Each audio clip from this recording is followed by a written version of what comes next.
Que el Señor te bendiga, hermano. Estamos en la semana 57 de esta serie, donde el Señor mismo nos ha ministrado gracias a su grande amor, donde hemos estado predicando de cómo el Señor le hizo, cómo envió a los 12, hermano. Y yo no quiero que pierdas de vista quién los envió, porque los envió el Señor Jesús a esos 12, no los envió el pastor, no se enviaron ellos mismos, los envió el Señor Jesús. No quiero que pierdas de vista, mi hermano, también a qué los envió.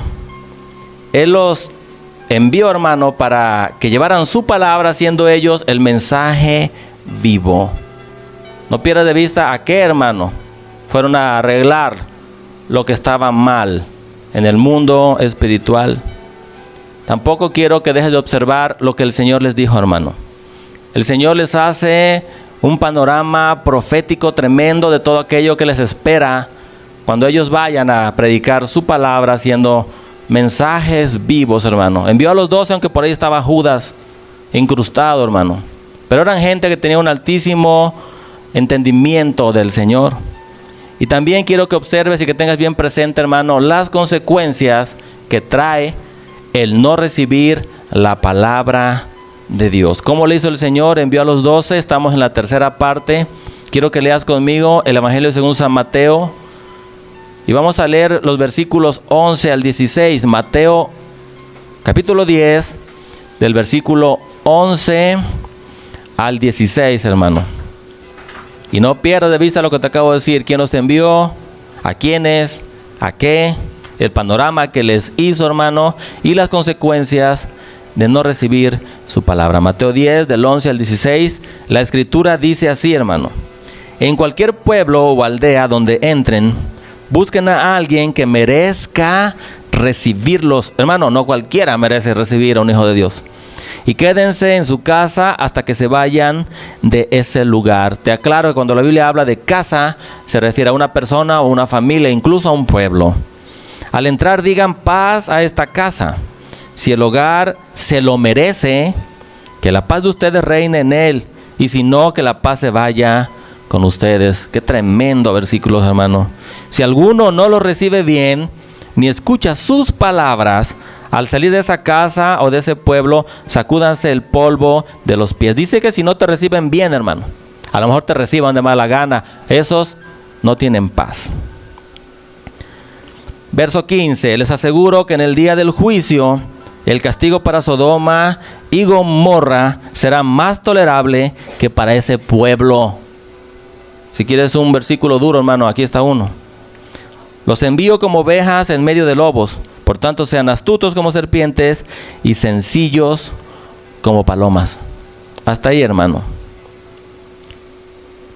En versículos anteriores, el Señor Jesús les había dicho a sus discípulos que no quería que fueran ni a los gentiles ni a los samaritanos. Eso lo dijo justamente en el versículo 5, hermano. Le dijo a los samaritanos y a los gentiles: ustedes no vayan, vayan a la casa rebelde de Israel. Y no es que Dios sea un Dios elitista, por supuesto que no, hermano. Ahí hay una simbología. Los samaritanos y los gentiles eran considerados pueblos paganos e inmundos. Lo que el Señor le está diciendo es: no quiero que se contaminen de ninguna inmundicia, porque ustedes son pueblo santo. No porque Dios sea elitista, absolutamente no. Él está pidiendo a sus discípulos una limpieza, hermano, pero en lo más profundo de lo espiritual. Una limpieza en el sentido amplio y en el sentido estricto. El Señor Jesús no le dijo: quiero que sean puros sexualmente hablando. Se supone que eres puro sexualmente hablando, por eso estás aquí. No les dijo: quiero que sean puros mentalmente hablando. Se supone que eres cristiano y que eres puro mentalmente hablando, por eso estás aquí. No, el Señor les habla de otra pureza. Les habla de una pureza doctrinal. Les dice: vayan a hacer lo que han visto en mí. Vayan a hablar lo que yo les he dicho. Vayan a poner en práctica lo que han recibido de mí. El Señor se refiere a una doctrina pura. Tú puedes ser sexualmente puro y mentalmente puro y estar totalmente lejos de Dios. Hermano, el Señor pide a estos discípulos en el versículo 9 y 10, ya lo leímos anteriormente, que no lleven a la forja ni cosa alguna material, para que no sea un motivo de preocupación o un apego. Porque si tú quieres ir a predicar las buenas nuevas del evangelio y tienes un apego, yo le llamo un punto de doblez, el diablo por ahí te va a doblar, hermano. Si tú tienes un punto de doblez, el diablo te va a doblar siempre. Medita lo que te digo, hermano, y toma el consejo, nunca bajes la guardia.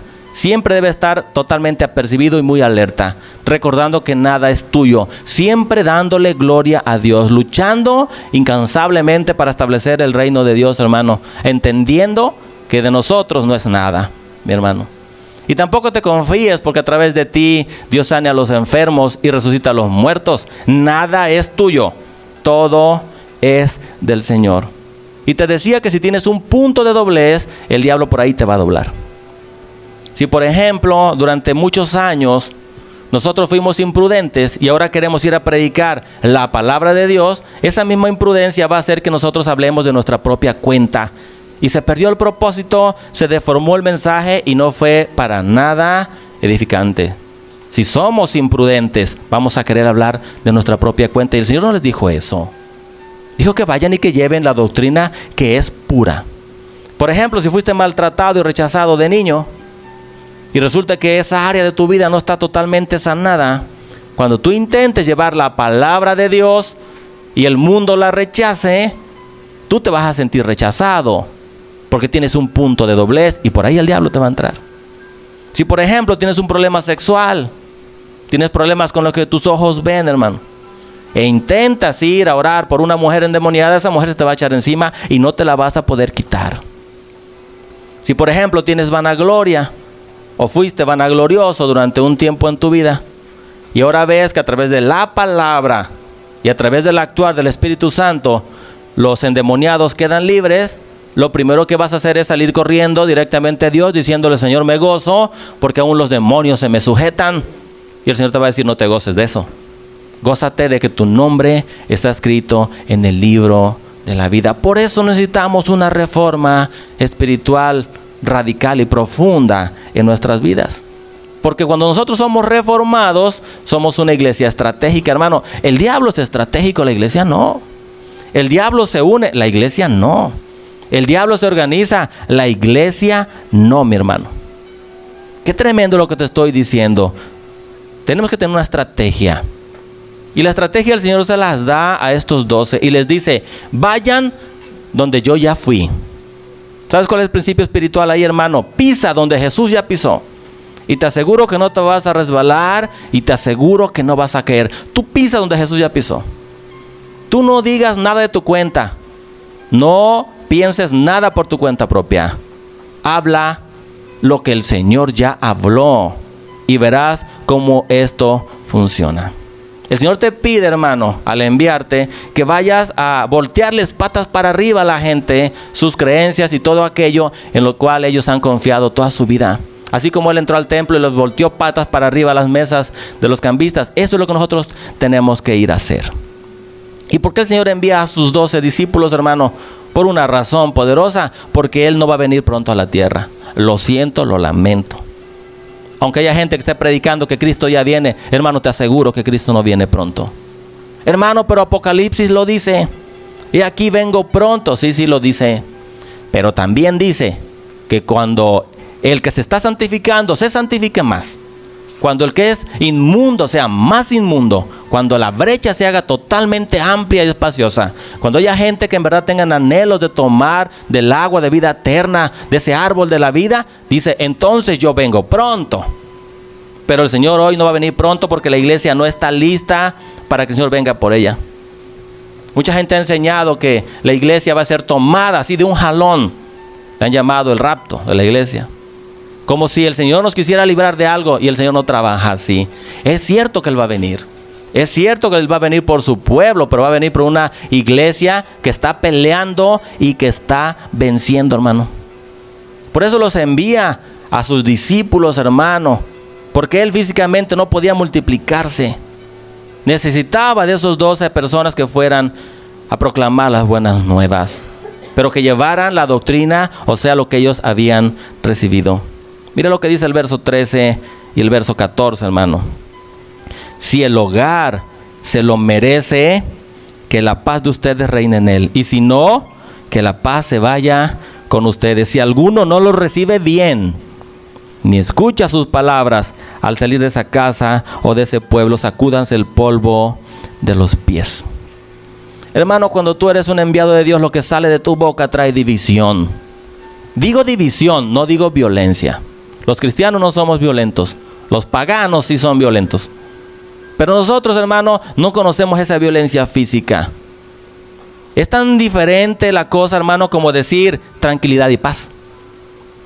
El cristiano, hermano, vive en paz, pero no vive una vida tranquila, ¿cierto? El mundo puede vivir una vida tranquila, pero no tiene paz en su corazón. Así es que lo que sale de tu boca va a traer una división tremenda, hermano. Todo el tiempo dice la Biblia que se va a levantar los padres contra los hijos.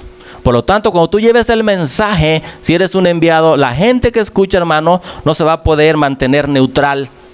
Van a tener que decidir o Cristo o no Cristo, o vida o muerte. Y es cuando tu palabra, que es la palabra de Dios en ti, trae una división.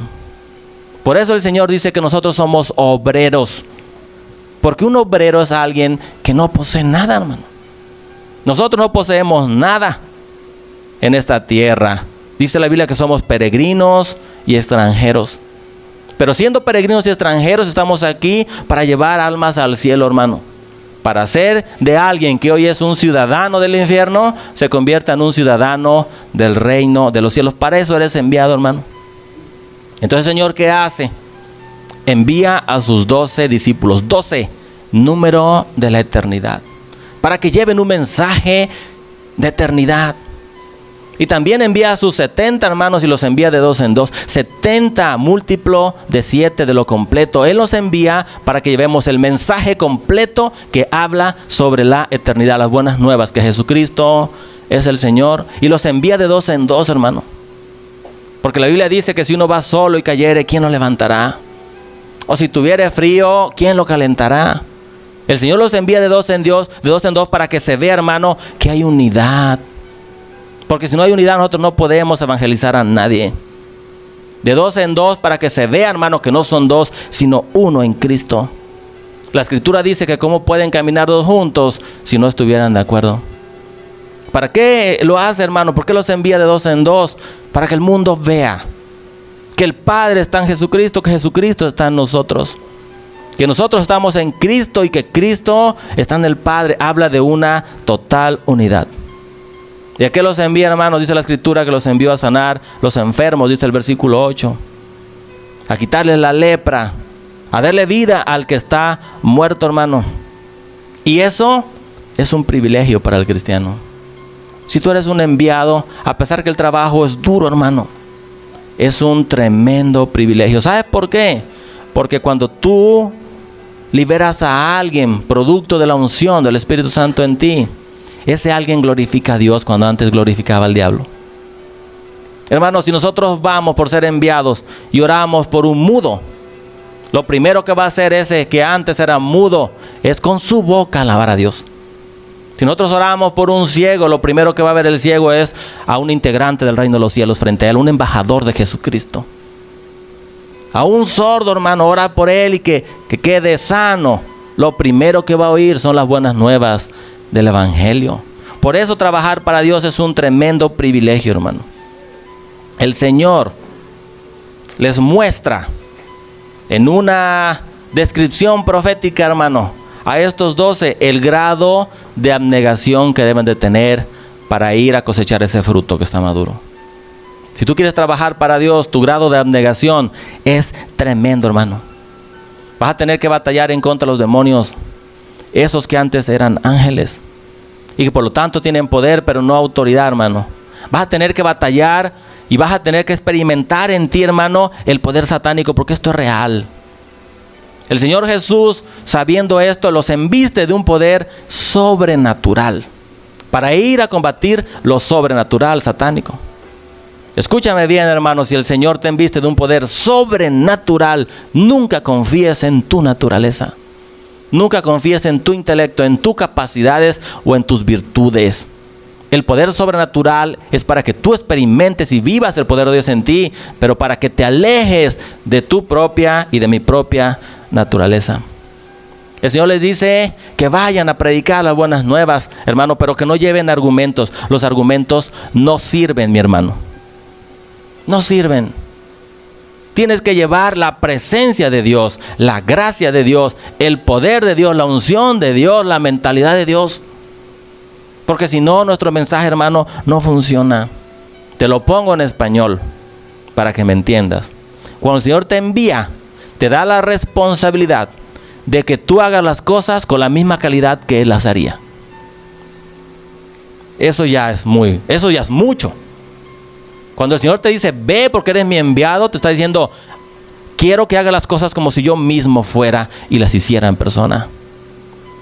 Mi hermano, no cualquiera es un enviado, eso es una mentira. Y entonces sí, puedes entonar el canto de Lucas 4, 18 y 19. El Espíritu del Señor está sobre mí por cuanto me ha ungido, para predicar las buenas nuevas y hacer libre al que está cautivo y sanar al que está quebrantado de corazón. Si no, mi hermano, solamente es un cantito. Mira, ven conmigo al verso 16, por favor. Los envío como ovejas, o los envío como ovejas en medio de lobos, hermano. Por tanto, sean astutos como serpientes y sencillos como palomas. Esta palabra astuto no va ahí, hermano. El Señor está diciendo que seamos prudentes, no astutos, porque la astucia tiene un grado de perversión. Por lo tanto, Jesús nunca pudo haber dicho esto. La palabra ahí es prudente. Entonces, imagínate, mi hermano, que nos envía como ovejas en medio de lobos rapaces. Por favor, ubícate como si fueras una oveja. Métete en el pellejo de una oveja y estás rodeada de un montón de lobos rapaces. ¿Qué sentiría la oveja, mi hermano? Es un animalito torpe, lento, no tiene armas para pelear, es bastante ciego o ciega. ¿Cómo se sentiría una oveja rodeado de tanta perversión, hermano?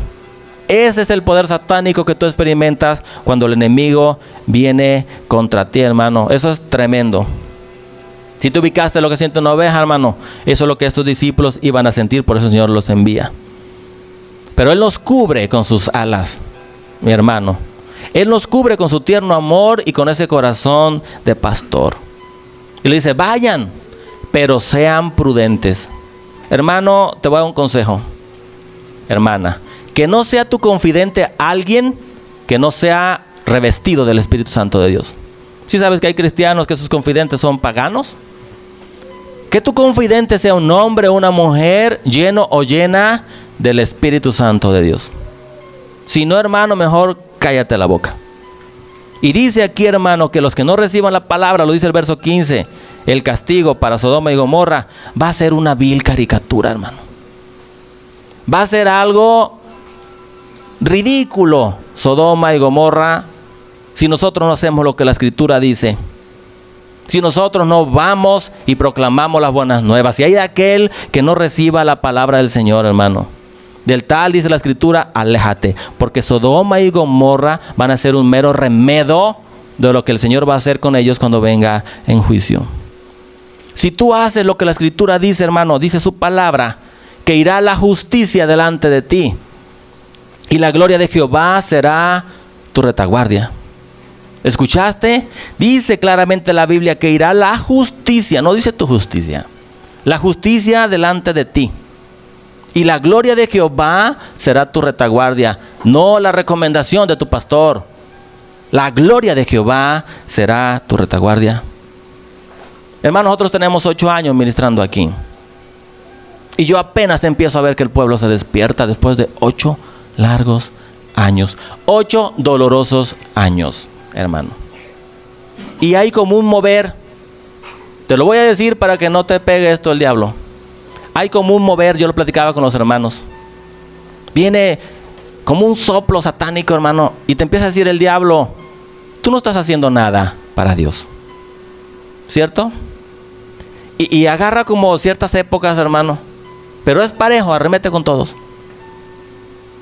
Y los hermanos vienen y me dicen, hermano, yo siento que no estoy haciendo nada. Yo le digo, no es lo que tú hagas, es lo que Dios hizo en ti. Esa es la diferencia. No es lo que tú hagas, Es lo que Dios ya ha hecho en ti. Esa es la expresión.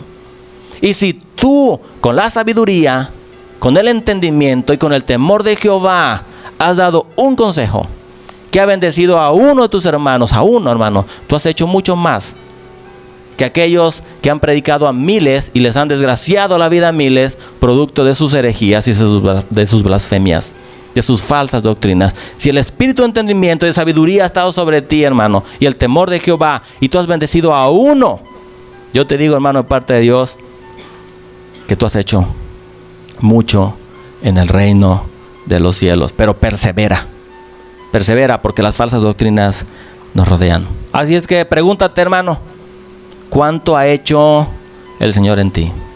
Pregúntaselo al Señor. Y si tú dices, el Señor me ha cambiado grandemente, porque me veo en los videos de cómo era yo, porque experimento esos cambios en mí, hermano, entonces yo te digo que tú eres un enviado de parte de Dios y que estás llamado a proclamar las buenas nuevas del Evangelio. Amén, mi hermano. Quiero que ores conmigo, por favor, y que sigas dimensionando el tremendo compromiso que el Señor nos ha dado,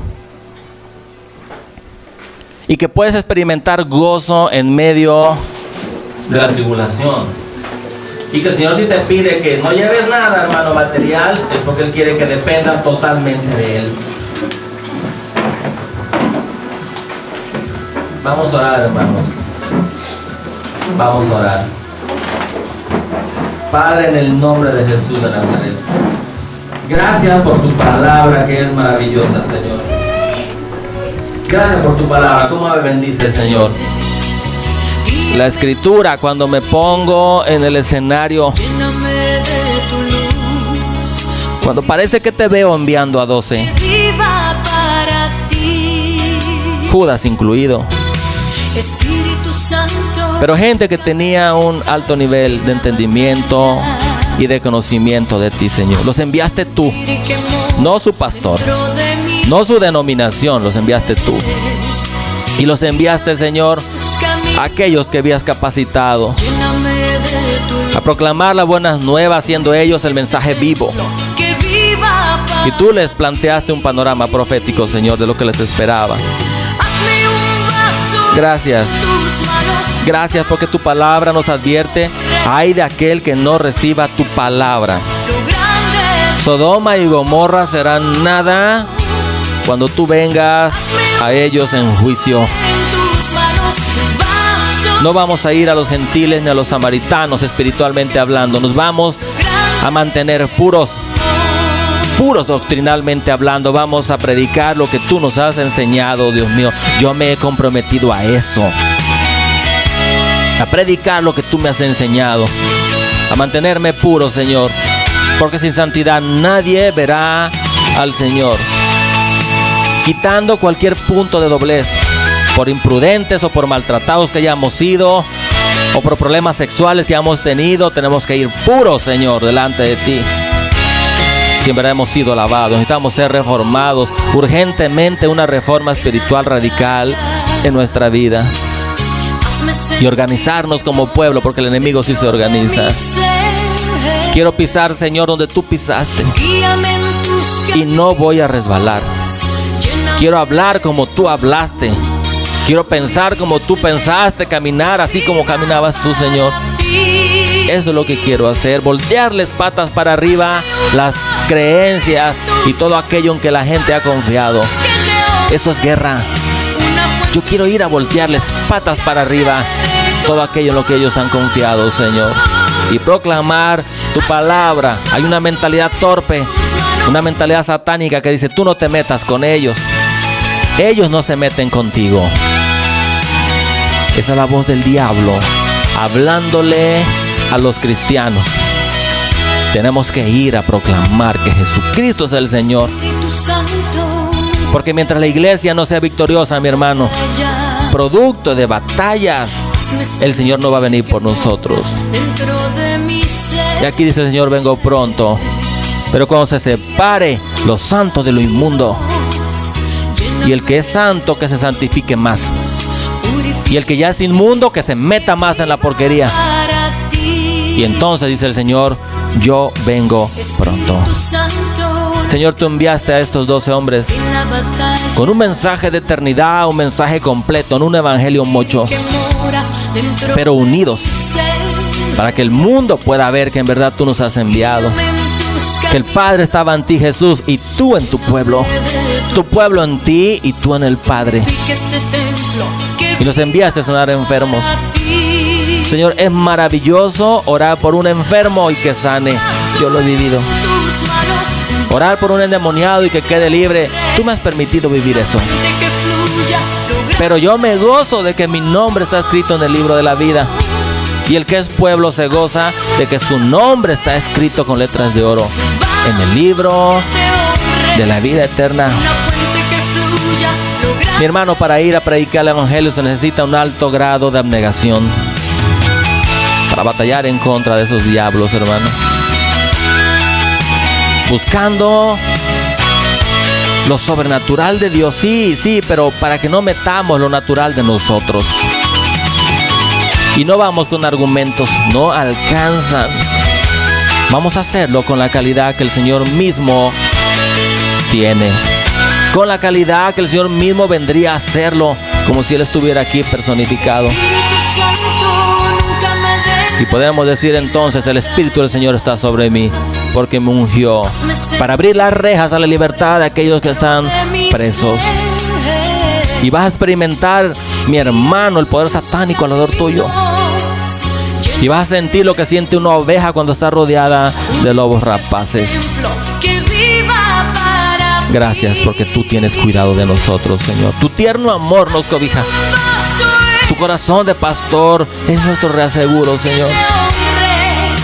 Y debemos de ser prudentes. Mi hermano, no sea un hombre sin Cristo tu confidente.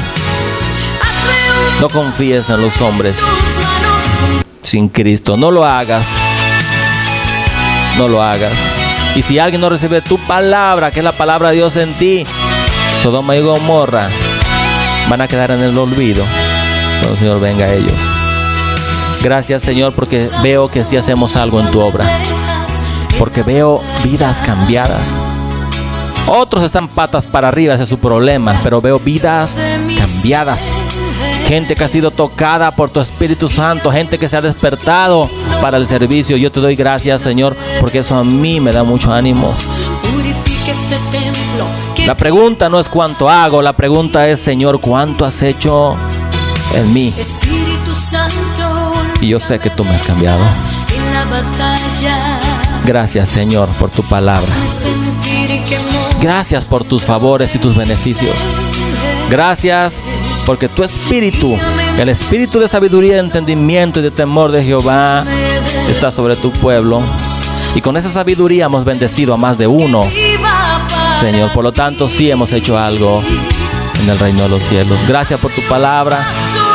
Yo te alabo, yo te exalto, yo te bendigo. Tú eres mi Dios.